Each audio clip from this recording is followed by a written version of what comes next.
তোমার ছেলে সবার কোলে চায় না কেন? তোমার ছেলে সবার সাথে মিশতে পারে না কেন? আর এত লজ্জারই বা কি আছে? এইটুকু ছেলের আবার এত লজ্জা? কারোর কোলেও যায় না, কারোর সাথে মিশতেও পারে না। আমার ছেলের সম্পর্কে কিছু মানুষের অভিযোগ এইগুলি।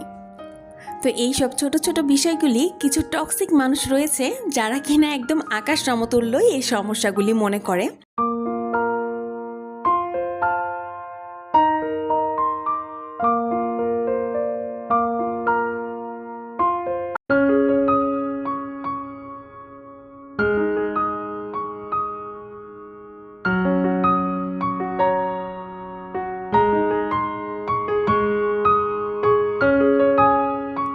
আসসালামু আলাইকুম, কেমন আছেন সবাই? আশা করছি সবাই ভালো আছেন, সুস্থ আছেন। আলহামদুলিল্লাহ, আমিও আপনাদের দোয়ায় আমার পরিবার নিয়ে খুব ভালো আছি। লামিজ ব্লগের নতুন আরও একটি ভিডিও নিয়ে আমি হাজির হয়েছি, জান্নাতুল্লাহ মিয়া। আশা করছি ভিডিওটি আপনাদের সবার কাছে ভালো লাগবে। সকালবেলাতে খুব তাড়াতাড়ি করে আজকে উঠে পড়েছিলাম, আর আরহামের বাবা অফিসে চলে গিয়েছে আর আরহাম এখনও ঘুমোচ্ছে। তো আমি এই ফাঁকে কিন্তু আমার নাস্তাটা করে নিচ্ছি। তো আজকে আমি সকালের নাস্তাতে রেখেছিলাম রুটি, ভেন্ডি ভাজি আর চা তো লাগবেই লাগবে, তো চাও বানিয়ে নিয়েছিলাম। তো একা একা নাস্তা করার পর তারপর কিন্তু আরহামও উঠে পড়েছিল, ওকে নাস্তা টাস্তা করে দিয়েছি। আর দুপুরে একেবারে শর্টকাট রান্না করে খেয়েছি দুজন। আর তারপর কিন্তু একদম বিকাল হতে হতেই কিন্তু বের হয়ে পড়েছি। আর এই তো আরহামকে নিয়ে আজকে একটু বাবুল্যান্ডে এসেছি। আরহামের অনেক বেশি পছন্দের জায়গা, তো ও অনেক দিন ধরে বলছিল এইখানে যাবে, তো সময় করে উঠতে পারছিলাম না আমরা। তো আজকে আরহামের বাবাকে বলেছি যে তুমি বাসায় এসো না, তো আমরা এদিক থেকে বের হয়ে যাচ্ছি আর তুমি ডিরেক্ট অফিস থেকে ওখানে চলে আসো। তো সেরকম প্ল্যান করেই কিন্তু বের হয়ে পড়েছি। আর এই তো এখন কিন্তু আরহামের আর কোনো হদিশ নেই, আর এটা সেটা নিয়ে নানান দিক থেকে কিন্তু খেলা নিয়ে ব্যস্ত। তো এখানে এসে যখন ও এই ফায়ারম্যানদের যেই কস্টিউমগুলি থাকে, তো এগুলি দেখে তো সে পাগল হয়ে গিয়েছে। তো সে কিন্তু একদম ফায়ারম্যানদের একটা বড় ফ্যান বলা যায়। তো যখন এই ফায়ার ব্রিগেডের যে গাড়ি টাড়িগুলো যায় না রাস্তা দিয়ে, তো ওটা দিয়ে দেখে কিন্তু ও অনেক বেশি খুশি হয়। তো ওইগুলো দেখতে ওর অনেক বেশি ভালো লাগে। তো এই জায়গায় গিয়ে যখন এগুলি দেখেছিল তখন কিন্তু একদম খুশিতে আত্মহারা। এই বাবুল্যান্ডে ও এই প্রথমবার এসেছে। তো প্রথমে কিন্তু আমি ওকে ঠেলে ঠুলেও দিতে পারছিলাম না যে যাও একটু খেলো। তো প্রথমে যেতেই যাচ্ছিল না, আর যখন আমাদের টাইম ওভার হয়ে যাচ্ছিল তখন কিন্তু আমি ওকে টেনে টুনেও বাইরে আনতে পারছিলাম না। তো সে কিন্তু পরে অনেক বেশি খেলা করেছে, খুব মজা করেছে। তো বাচ্চাদের আর কি, মানে দেখা যাচ্ছে যে অল্প কিছু দিলেই কিন্তু ওরা অনেক অনেক খুশি। তবুও একটি কথা চিন্তা করুন তো, আমরা যখন ছোটোবেলাতে আমরা কিন্তু একদম মুক্ত আকাশের নিচে দৌড়াদৌড়ি করে খেলে বেরিয়েছি। আর এই দিয়ে এখনকার দিনের যেই বাচ্চা কাচ্চা, এই বাচ্চারা কি করে এখন, তো ওদের যদি খেলতে হয় তাহলে এরকম বাবুল্যান্ডে আসতে হয়, একদম আবদ্ধ একটা জায়গায় যেখানে কোনো প্রকৃতির ছোঁয়া নেই, কোনো কিচ্ছু নেই, আলো নেই, বাতাস নেই। কিন্তু কিছু করার নেই, ওদের কিন্তু এখানেই খেলতে হয়। কিন্তু আমাদের ব্যাপারটা একটু চিন্তা করুন, আমরা কত মজা করে খেলেছি, আর ওই যে ধুলাবালির মধ্যে খেলা, কত মজাই না আমরা করেছি। অথচ এই যে আমাদের বাচ্চা কাচ্চার কিন্তু কপালে সেইগুলি আর জুটছে না। ওদের সব খেলতে হচ্ছে আর্টিফিশিয়াল জিনিসপত্র দিয়ে, মানে একদম সুন্দর সুন্দর জিনিসপত্র দিয়ে ওরা খেলাধুলা করবে, তো এটা সেটা। তো আর আমি এখানে অবশ্যই এসে অনেক বেশি খুশি হয়েছিল, বেশ অনেকগুলো ফ্রেন্ডও হয়ে গিয়েছিল তার এইখানে। তো আমি বেচারা আর কি করব, আমি আরাম করে বসে ওর পাশে বসেছিলাম যেন ব্যথা ট্যাথা না পায়। তো ও একা একাই খেলছিল, খুব মজা করে খেলছিল।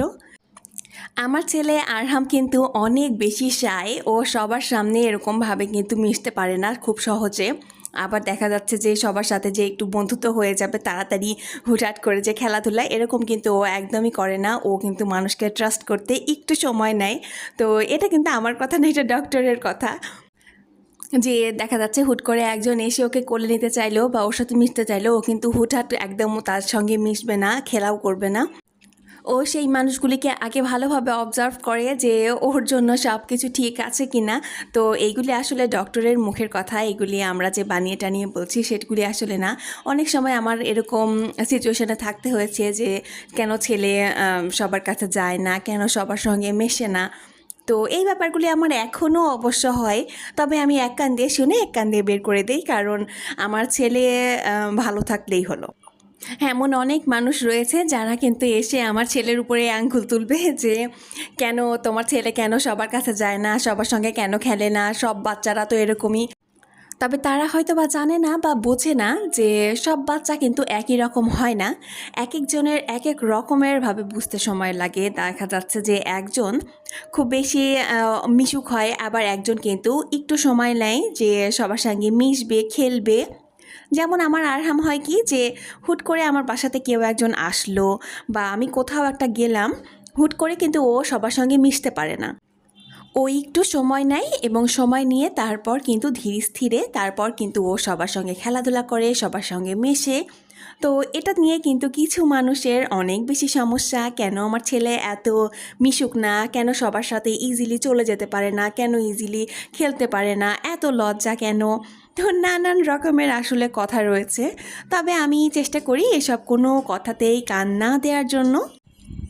কারণ বিভিন্ন চাইল্ড স্পেশালিস্ট যারা রয়েছেন তাদের কথাতে কি আসলে হয় জানেন, যে তারা কিন্তু বলে যে আপনি যদি কোনো বাচ্চাকে আপনার কোলে নিতে পারছেন না, বা কোনো বাচ্চা যদি আপনাকে দেখে মানে খুব বেশি একটা সিকিউর ফিল না করে, আবার দেখা যাচ্ছে যে সে আপনার কাছে ইজিলি আসতে চাচ্ছে না, আপনার সঙ্গে ফ্রি হতে পারছে না, তাহলে সেটি তার সেই বাচ্চার প্রবলেম না, সেটি হচ্ছে আপনার প্রবলেম। কারণ একটি হাসি খুশি একটা বাচ্চা যদি আপনার কাছে ইজিলি চলে না আসতে চায়, আপনার সঙ্গে মিশতে না চায়, এবং আপনার কাছে যদি সে নিরাপদ বোধ না করে, তবেই কিন্তু সেই বাচ্চা আপনার কাছে যাবে না। এক একটা বাচ্চা এক এক রকমের হয়। তারা একজন অনেক বেশি মিশুক হবে, আর একজন একটু শাই হবে, একটু মিশবে না, এরকমই স্বাভাবিক। কিছু বাচ্চার ক্ষেত্রে হয় কি যে যেই ফ্যামিলিতে লোকজন একটু বেশি থাকে বা সে একটু লোকালয়ে বা গ্রাম অঞ্চলে যায় এই বাচ্চাগুলি আসলে বড় হয়, তারা কিন্তু অনেক মানুষজনের মধ্যে বড় হয়। দেখা যাচ্ছে জয়েন্ট ফ্যামিলি যাদের থাকে তাদের কিন্তু অনেক মানুষ থাকে বাসায়। তো সেই ক্ষেত্রে হয় কি ওই বাচ্চারা কিন্তু বেশ একটু মিশুক হয়। আর এই যে দেখা যাচ্ছে বাসা বাড়িতে শুধুমাত্র মা আর বাবার মাঝে কয়েকটা কিছু বাচ্চা রয়েছে, তারা কিন্তু সহজেই এই কাজগুলি করতে পারে না। দেখা যাচ্ছে এই মিশতে একটু সময় নেয়। তবে এখানেও অনেক রকমের কথা আছে যে এখন অনেক মানুষ আবার বলে যে আমরাও তো হচ্ছে বাসা বাড়িতেই ছিলাম, তবে আমাদের ছেলেমেয়েরা এরকম ছিল না, আমাদের ছেলেমেয়েরা সবার কাছেই যেত, সবাইকে চেনাই থাকতো, এটা হতো সেটা হতো। আসলে বাচ্চারা এক একজন এক এক রকমের, এক একজনের ব্যক্তিত্ব কিন্তু এক এক রকমের। একটা বাচ্চা যদি একরকম কাজ করে, অন্য বাচ্চাটিও যে ঠিক অন্য ওই রকম কাজই করবে, এটা কিন্তু কোনো রকমের মানে নেই। আমরা যে বলি যে বাচ্চাটা আমার কোলে আসে না, আমার সঙ্গে মেশে না, বা আমার সঙ্গে খেলাধুলা করে না, তো এটা কিন্তু স্পেশালিস্টদের কথায় হয় কি যে বাচ্চাটা ট্রাস্ট করতে একটু সময় নেয়। কিছু বাচ্চা রয়েছে যে তারা অত কিছু চিন্তার ভাবনা কিন্তু করে না, যারা অনেক বেশি মিশুক, তো তারা কিন্তু এত চিন্তা করে না। কিন্তু যেই সব বাচ্চারা একটু এই যে এরকম হয় যে মিশবে না কি মিশবে কি মিশবে না এরকম ভাব, তো সেই সব বাচ্চাদের কথা আসলে কি যে স্পেশালিস্টরা বলে যে সেই সব বাচ্চারা একটু ট্রাস্ট করতে সময় নেয়, যে তারপর কিন্তু ঠিকই তাদের সঙ্গে মেশে বা তাদের কাছে যায়। কিন্তু সেইটুকু সময় কিছু মানুষের আসলে সহ্যই হয় না যে কেন আসে না।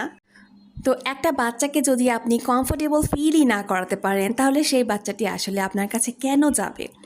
আপনি যদি সেই বাচ্চাটিকে কমফোর্টেবল ফিল করান, সেই বাচ্চা যদি মনে করে আপনার সঙ্গে এসে খেলে সে মজা পাবে, সে অনেক বেশি খুশি হবে, তবেই তো সে আপনার কাছে যাবে।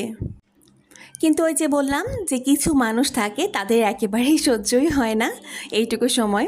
তো যারা অবশ্য থাকে যে সব সময় এরকম একটা খোঁচা দিয়ে কথা বলা যে কেন আসে না, কি হয় না হয়, এইসব নানান ধরনের কথা থাকে। তো এইসব জিনিস আমি আমার আরহামকে নিয়ে অনেকই শুনেছি, কিন্তু এখন আর শুনতে ভালো লাগে না, এই জন্য আর শুনিও না। তো একদম ওই যে বলি, এক কান দিয়ে শুনি আর এক কান দিয়ে বের করে দিই।